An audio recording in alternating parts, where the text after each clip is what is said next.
కవిత గారు, ఆర్థిక అసమానతలు అనేవి ఈ పర్టికులర్ కేసులో అనేది మనకు క్లియర్గా అర్థమవుతుంది.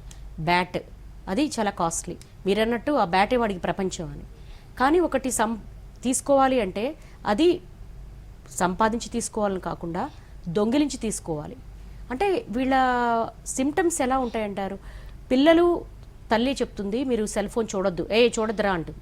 వాడు అమ్మ చూడకుండా పక్కన పెడతాడు, కానీ అమ్మ లేనప్పుడు తీసి ఖచ్చితంగా క్రైమ్ సిరీసే చూస్తాడు. కానీ పేరెంట్స్ ఎలా ఐడెంటిఫై చేయగలరు? స్కూళ్ళల్లో వీళ్ళకి ఏం చెప్తున్నారు అసలు? ప్రతి స్కూల్లో కూడా ఒక కౌన్సిలర్ ఉంటారు, ఏం కౌన్సిలింగ్ చేస్తున్నారు? ఇక్కడ మనము ఫస్ట్ ఒక మనిషి జీవించడానికి కావాల్సిన ఒక 4 ఇంపార్టెంట్ ఎలిమెంట్స్ గురించి మనం మాట్లాడుకోవాల్సిన అవసరం ఉందండి. దాన్ని నేను నా భాషలో స్పిరిచువల్ నీడ్స్ అంటాను. ఫస్ట్ ఏంటంటే ప్రేమ. ఈ కాలంలో చూసారంటే ప్రేమ అంటే అడిగింది ఇచ్చేయడం. ఓకే, అడిగింది ఇవ్వకపోవడం ఎంత, ఆర్ ఇలా కట్టేసి ఆ డిసిప్లిన్లో ఉంచడం ఎంత తప్పు, ఎక్కడ చైల్డ్ నెగ్లెక్టెడ్గా ఫీల్ అవుతుందో, అలాగే చాలా ఫ్రీగా వదిలేస్తే కూడా చైల్డ్ నెగ్లెక్టెడ్గానే ఫీల్ అవుతారు. ఎందుకు అంటే ఒక బౌండరీ సెట్ చేసినప్పుడే నాకు ఒకరు ఉన్నారు అన్న ఒక నమ్మకం ఉంటుంది. ఈ కాలంలో అడిగినంత కొనిస్తున్నాము, ఇవ్వాల్సినవన్నీ ఇచ్చేస్తున్నాం. రెండోది ఏంటంటే ఎమోషనల్ సేఫ్టీ. మనం సేఫ్టీ అంటే ఎంతసేపు మీరు ఇంతకుముందు అన్నారు అంటే ఇంట్లో జాగ్రత్తగా ఉండాలి అని, ఎంతసేపు మనము సేఫ్టీ అని మనం ఆలోచిస్తే 24 గంటలు ఇంటి సేఫ్టీ, సీసీ కెమెరాలు వీటి గురించి ఆలోచిస్తున్నాం. కానీ ఒక చైల్డ్కి కావాల్సిన ఎమోషనల్ సేఫ్టీ ఎక్కడ ఇస్తున్నాం అన్నది మనం ఆలోచించట్లేదు. ఓకే, మూడోది అప్రిసియేషన్. అంటే ఒక చైల్డ్, ప్రతి మనిషికి కూడాను వరల్డ్లో పెద్ద పావర్టీ ఫుడ్ కాదండి. పావర్టీ దేనికంటే లవ్కి, అప్రిసియేషన్కి, ఈ రెండింటికి చాలా పెద్ద పావర్టీ ఉంది. ఓకే, ఇప్పుడు ఒక చైల్డ్ మంచి చేస్తున్నప్పుడు మనం దాన్ని అప్రిషియేట్ చెయ్యం, చెడు చేస్తున్నప్పుడు భూతద్దంలో పెడతాం. And I'm sorry to say that మన మీడియా వాళ్ళు కూడా మంచి చేస్తున్నప్పుడు ఎంత పెద్దగా దాన్ని చెప్పొచ్చో, చెడు చేస్తుంటే దానికంటే ఎక్కువగా కూడా చెప్తారు. సో మన సమాజంగానే చూసారంటే మీరు చెడుకు ఎక్కువ ఇంపార్టెన్స్, ఎందుకంటే ప్రతి మనిషికి కూడా సర్వైవల్ చాలా ఇంపార్టెంట్. ఓకే, అందుకని చెడును ఫస్ట్ ప్రొజెక్ట్ చేస్తాం, such that we know that మన జాగ్రత్త ఎలా పడాలి అని. ఓకే, అంటే అలర్ట్ చేయడానికి మీడియా ఖచ్చితంగా చెప్తూ ఉంటుంది.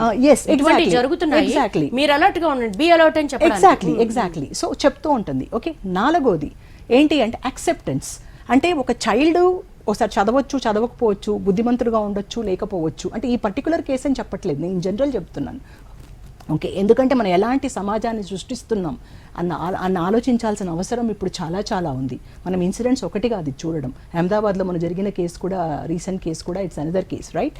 సో ఈ 4 అవసరాలు అసలు ఫస్ట్ ఆఫ్ ఆల్ పేరెంట్స్ ఎంత ఇస్తున్నారు, ఎంత మోతాదులో ఇస్తున్నారు అంటే మనం ప్రతి ఒక్కటి కూడాను మనం మెజర్ అంటే క్వాంటిటేటివ్గా చూస్తున్నాం ప్రతి ఒక్కటి జీవితంలో.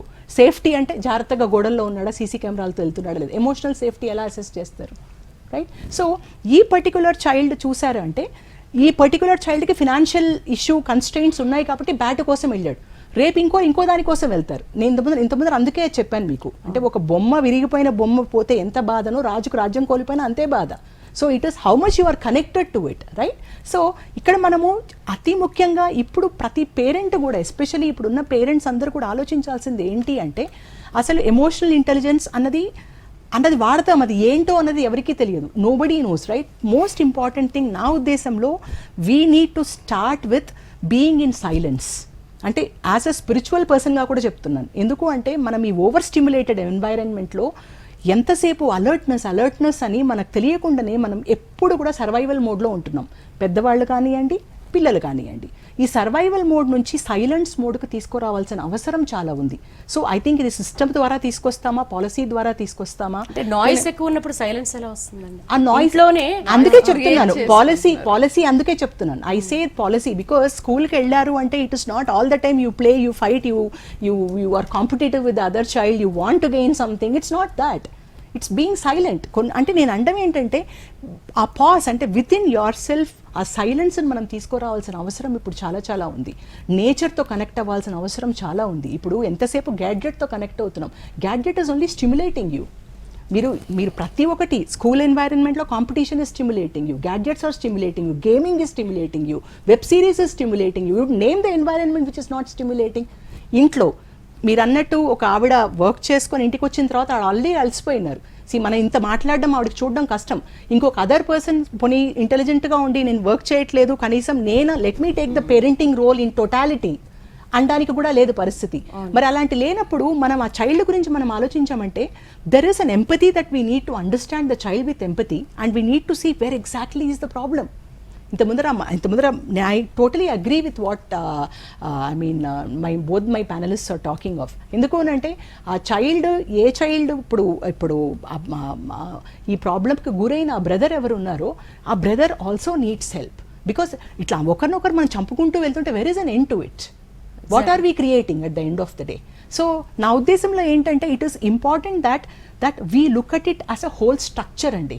ఇది పేరెంట్ ఇలా కాదు, మనం దీన్ని ఓవరాల్గా ఒక పాలసీ ఓరియంటెడ్గా, ఒక ఎడ్యుకేషన్ సిస్టమ్గా, ఇంతమంది షర్మిల గారు చెప్పినట్టు ఒక ఎంపతి, కంపాషన్. మొన్న రీసెంట్గా నిన్ననే చదువుతున్నాను, డెన్మార్క్లో one school has introduce empathy as one of the subjects where you understand. ఎందుకంటే ఇప్పుడు నా గురించే నాకు అర్థం కావట్లేదు, అవతలవాడి లైఫ్, అవతలవాడి పెయిన్ నాకు ఎలా అర్థమవుతుంది? నాకు అర్థం కాదు ఆబ్వియస్గా. So I think it is time that we try to bring in compassion and empathy as a structure in to the system. అది ఎలా తీసుకొస్తామో అన్నది మేబీ అందరు ప్రముఖులు కూర్చొని మాట్లాడుకొని ఆ సిస్టమ్ డివైస్ చేయాల్సిన అవసరం ఉన్నది అండ్ సైలెన్స్ తీసుకురావాల్సిన అవసరం ఉన్నది. ఐ థింక్ ఈ ఓవర్ అలర్ట్నెస్, ఈ ఓవర్ స్టిమ్యులేషన్ నుంచి మనం తగ్గాల్సిన అవసరం చాలా.